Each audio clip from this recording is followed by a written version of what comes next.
We'll show you how you can deal with it. Salon owners are some of the most amazing people on planet Earth. The only problem is sometimes their hearts are so big and they give so much of themselves to their staff and guests that it creates unintended consequences. Our goal is to change the industry by elevating the way the rest of the world sees salons, spas, and barbershops and give it the credibility that it truly deserves. This is the Salon Owner Evo Revo Show. So there are so many things inside the salon, Doug, that when you're dealing with people, you can start arguments or people can be super nice to your face, right? They have that yeah, everything's fine. Everything's good. You're the best boss in the world. In fact, I got you the best boss in the world mug, Doug, because I love working here. But it's possible that they're full of the you-know-what. It is possible. I think a lot of it comes, sometimes as owners, we get caught up in things we don't realize.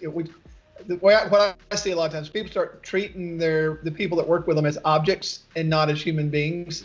When you do that, you really can slip down a slippery slope.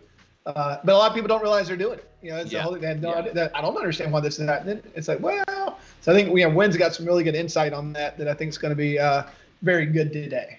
Yeah, so guest today, super big deal. I'm actually really excited to have him on. I actually met this gentleman. His name is Winn Claybaugh, by the way. We'll bring him on in just a second. Winn Claybaugh, who's the co-founder of the Paul Mitchell Schools. What's up, Winn? Glad to have you on, brother, man.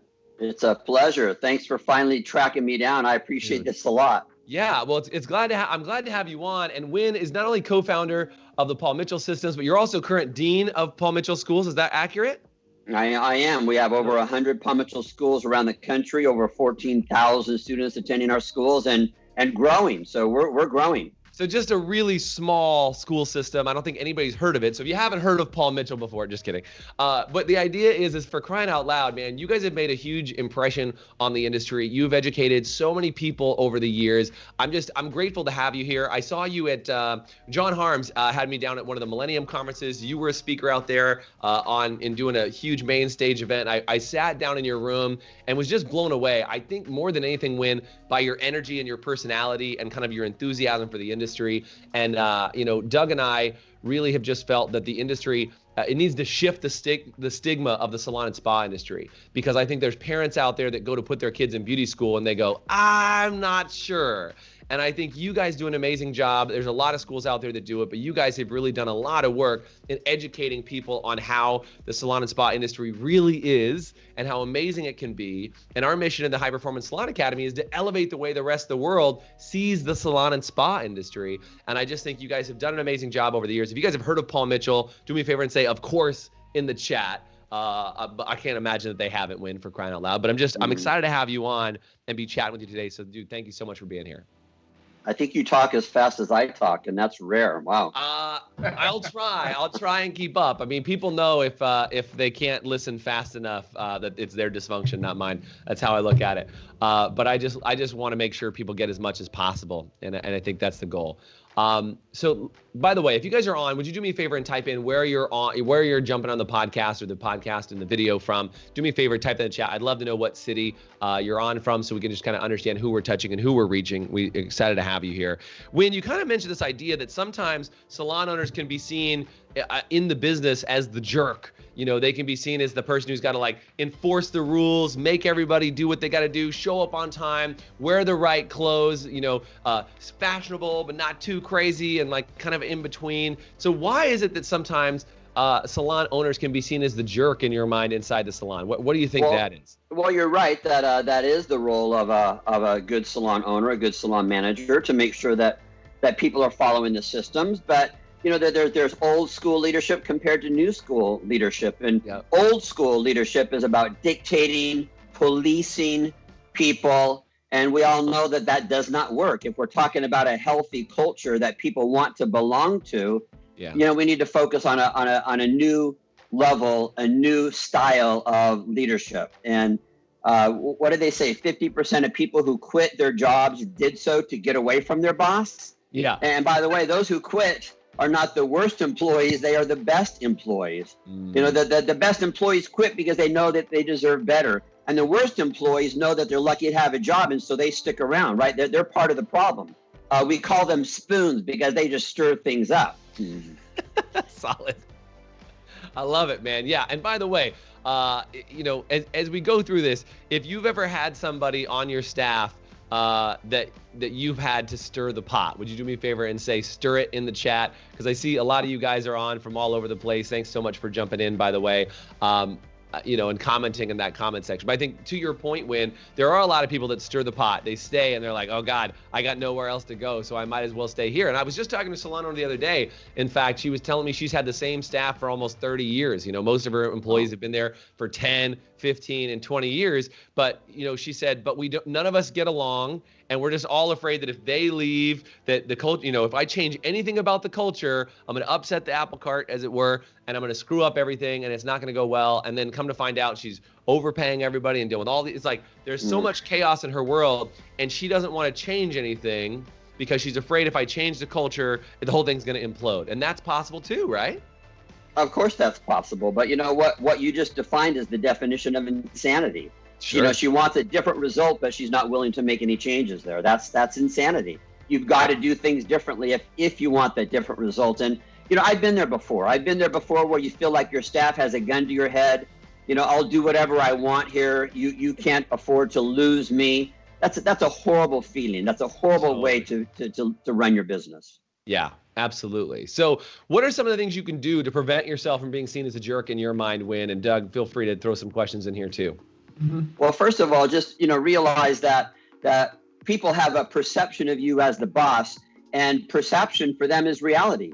Sometimes people say, well, I really don't care what people think about me. And my response is, yes, you do.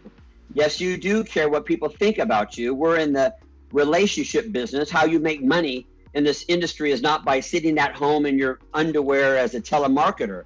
This is all about relationships with your guests, relationships with your team members, with your employees. And so, yes, relationships are important, and you do care about what people think about you. And so you could be the nicest person on the planet, but if your team members think that you're a jerk, then you need to own people's perception of you. And however much time we have today, I actually have 5 reasons why people might think that you're a jerk, and why secretly your staff might hate you. Dude, let's do it. Let's jump into them. Let's get them done. That'd be awesome.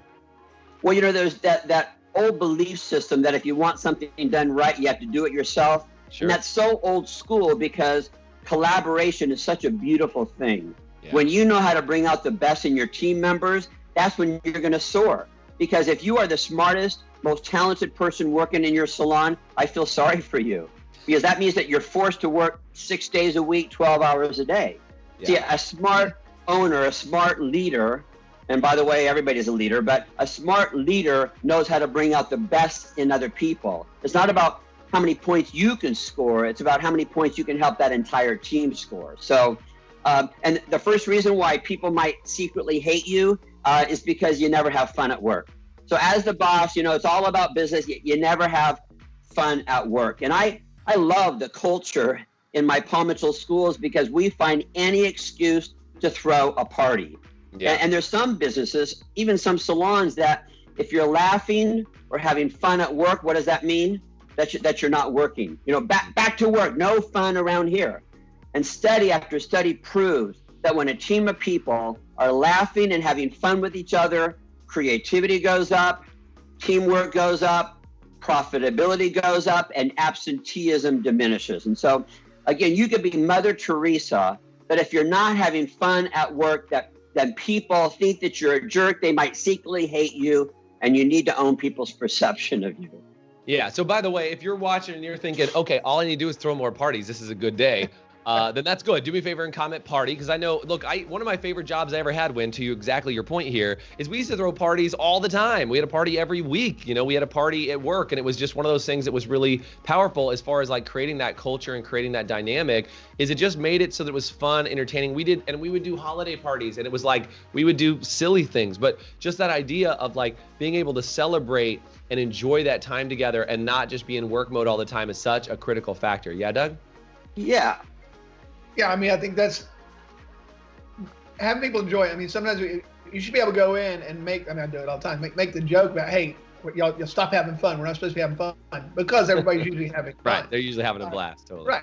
So I mean, that's the thing, is creating that culture. So what's one of the first things that someone, if they're seeing themselves in this, what would be one of the first things that they could do to start to shift that perception? Well, first of all, having fun in the salon does not mean, oh, we'll have fun a week from Sunday at the salon picnic that we have planned. Right. Having fun it's part of your system. It's how you do business every single day, and Totally. and it takes a lot of work. Like something as simple as the first thing that we do when we arrive to the building is crank that live fun party music. I mean, music has a huge, big impact on people, and so there's certain music that we can listen to that you better believe is going to change people's DNA. It's going to get them ready for the day. Simple theme days, like in our schools, what we call Dance Club Fridays. Nice. And I have guests who come to get their hair done at the school who specifically book their appointments on Fridays so that they can participate in Dance Club Fridays. And just simple things like that. But there's a system for it. You have a system for payroll.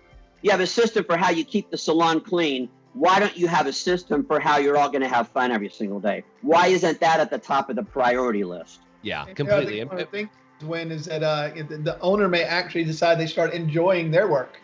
What? Yeah, I know. What a concept. Just stop it. This is getting out of control. Winn, you've broken the machine, man. I don't know. By the way, if you're digging Winn's content, do me a favor and say digging it in the comment section. Winn also has a podcast you can go check out. It's called Masters Podcast Club. You can check it out on iTunes. You can check it out on Spotify, or you can just go to his website at winnclaybaugh.com. By the way, if crew can pop that in the comment section, that would be amazing, just so we can make sure people have access to that. Because Winn, you've got great information. Clearly, you're amazing at what you do, and I'm so glad you're here to share with us today some of these other tips. So what's another thing that people can do here to prevent being an actual jerk? So partying and making sure that that's a part of the culture, having fun, enjoying themselves. What are some other things here? Well, another reason why your staff might secretly hate you is because you're always tired. You're always tired, Yeah. And I get it, running a salon and managing your family and your neighborhood and everything else that we're involved in, it's exhausting. And I think it's a bad habit that some people have, that when somebody asks them how they're doing, their standard response is always, I'm really tired. I'm really tired. And it's a bad habit, because if that's how you always respond, how are you going to feel every single day? Really tired.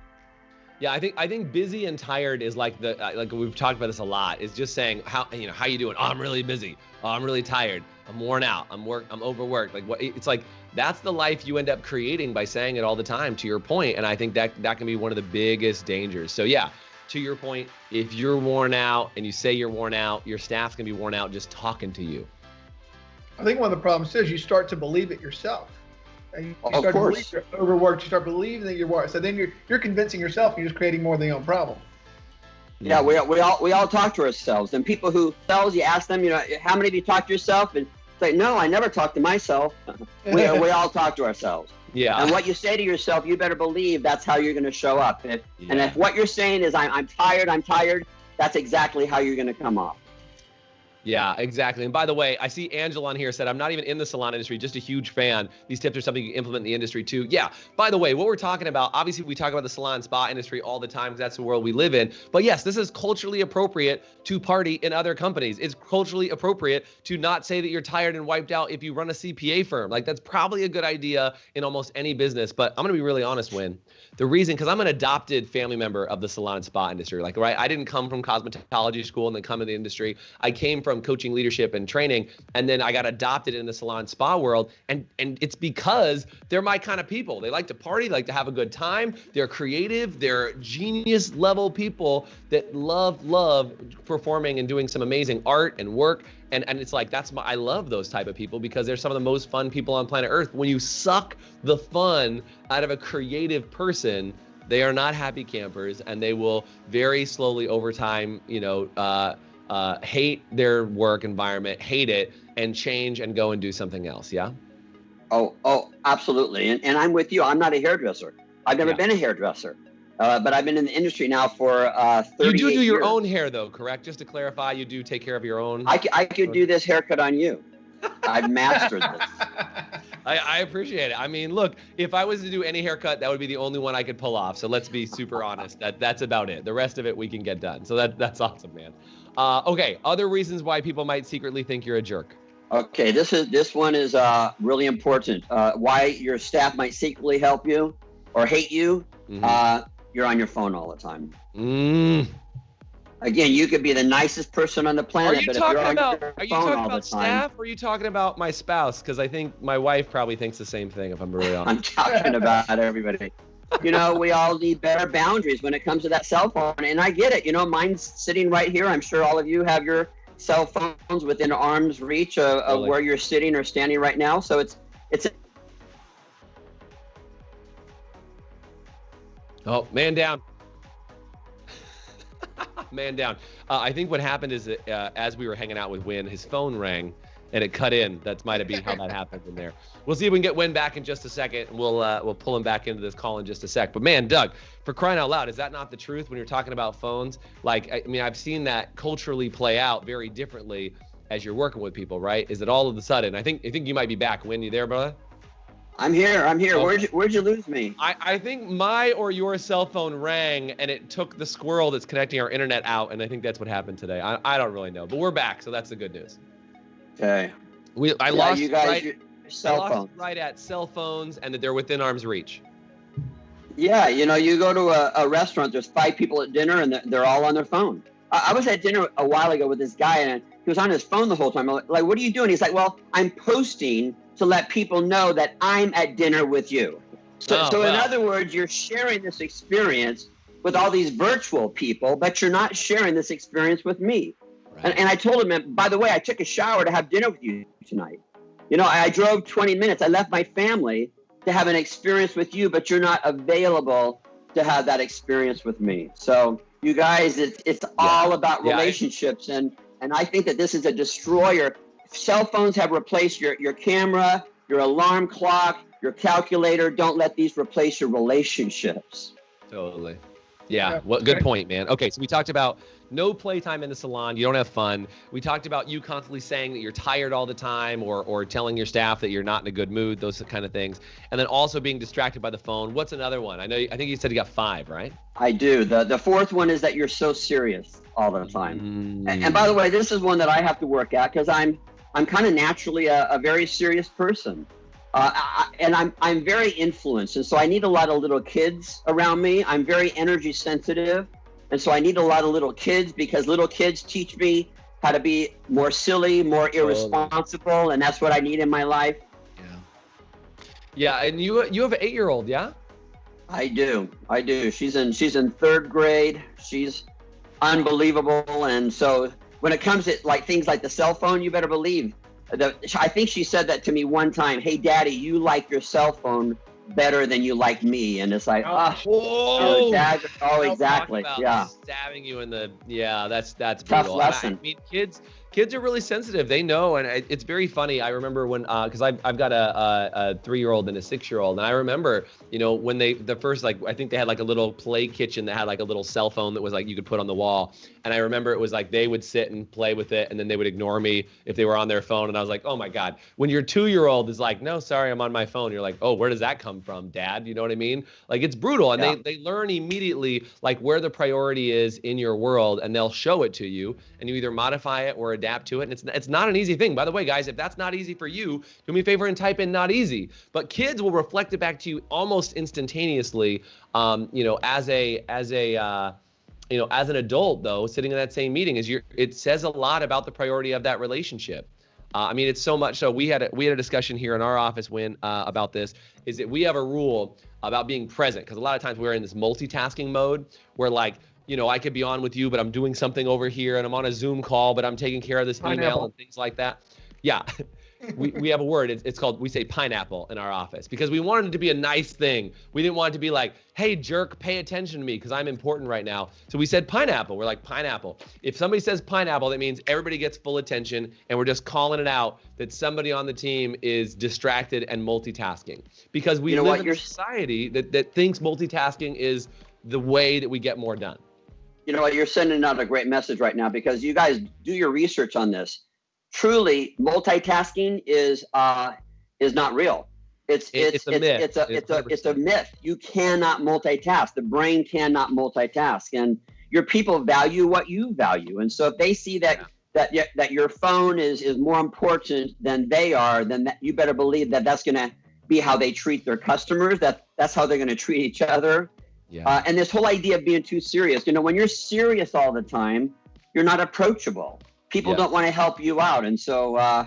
That's another reason why people might secretly hate you in the salon. Yeah, I love it. Okay, so too serious. What's the fifth one, Winn?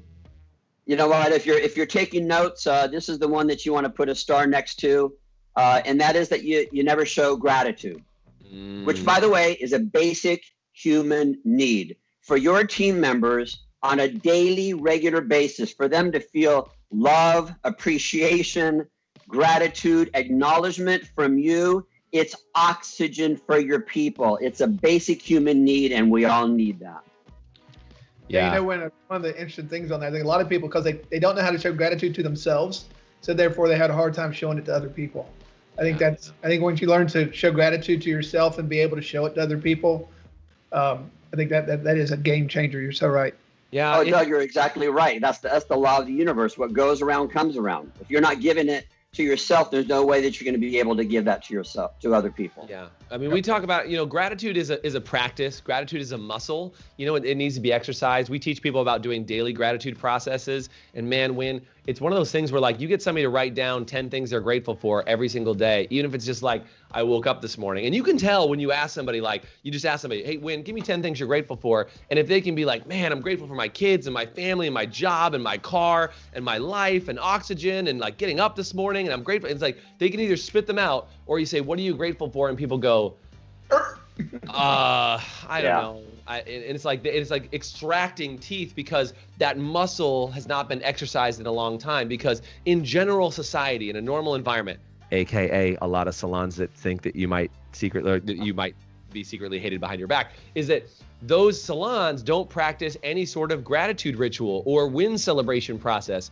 No pun intended, we're talking to Winn Claybaugh. But the win celebration process, right? And being able to figure out like, how do you actually enjoy and celebrate each other, because it's not normal in a business setting for your boss to come up and give you a high five. You know what I mean? Like it doesn't work, right. Especially during Corona time. You're like, high fives are against the rules. You know what I mean? Like, and so you got to figure out other ways to be able to celebrate and show people how you're actually grateful for them. And any tips on that, by the way, Winn? How do you like to show gratitude towards people, especially in a school system environment?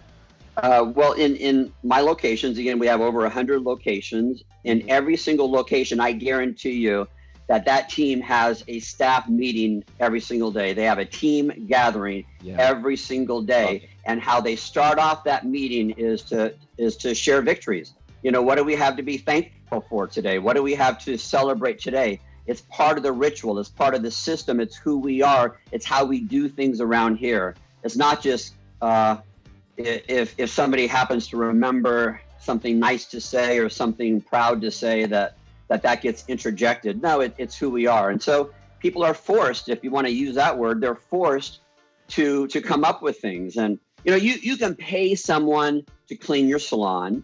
You could pay someone to clean your house and to mow your lawn, but you wouldn't pay someone to kiss your kids goodnight. You wouldn't pay someone to attend your daughter's piano recital.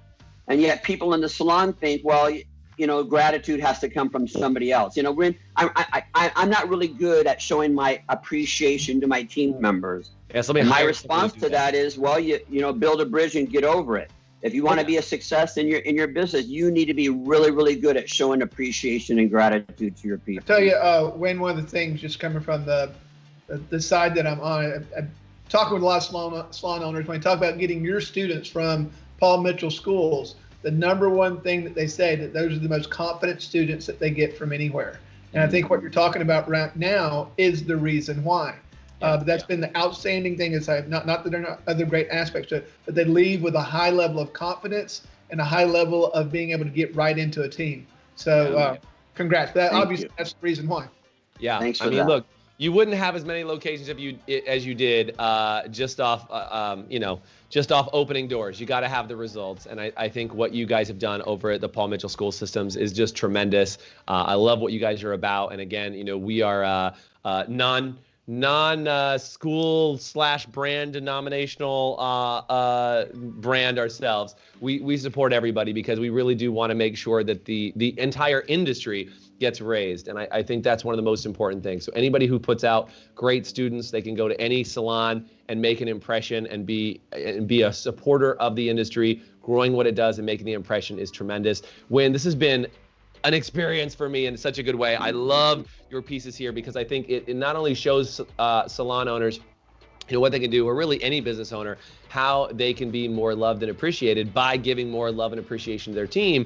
But it also just kind of catches you in that mode of like, you might just feel extra busy and overwhelmed and tired. And if you don't take a time to just, hang out and throw yourself a party, and even if you do schedule that party and just remind yourself that it needs to exist, work it into your routine and start exercising that muscle, it'll be really powerful. Winn, anything you want to say in closing, man, that would be helpful for salon owners? Yeah.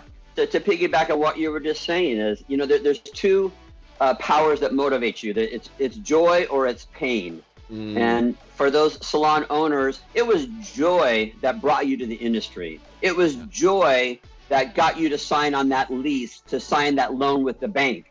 And a lot of salon owners have lost that joy, and for them it's painful every single day. And get back to the original joy, your original why of entering the industry, of wanting to become a salon owner. Stay true to what that original reason was, and that brings you the joy. And you better believe with that joy, that comes along with being a better leader. Absolutely. Super good. Again, one more time, you can go to winnclaybaugh.com. We'll post the link in there. You can also find his podcast over on any of the channels at Masters Podcast Club. Also, Winn's got a really incredible book. If you want to take a look at it, it's called Be Nice or Else. I'm going to assume, Winn, we can get that not only on your website, but anywhere else that books are sold. You can go track down Winn's book. So, Winn, thank you so much for being on with us today. Hopefully, I'll bring you on another show. Maybe we'll have you out and do some other things with us. But it was a pleasure to hang out with you and spend some time with you today. Thank you so much for being here, my man. My pleasure. Thank you so much for having me. All right, guys, and do me a favor, if you haven't subscribed to our podcast yet and you want to talk and interact with other great, incredible speakers, every Thursday morning, 8:30 Pacific, we jump on and do a live podcast on video and then distribute it out to all the podcast channels. Do us a favor, if you like today's episode, give us a rating, give us a like, share this podcast, and make sure that you share some of Winn's light with the rest of the world. Thank you so much for being here, Winn. Thanks, Winn. Appreciate it. My pleasure. Thanks for listening to the Evo Revo Podcast. If you liked today's episode, please subscribe, leave us a review, and you can always get more information, including show notes and the video episodes at evorevopodcast.com.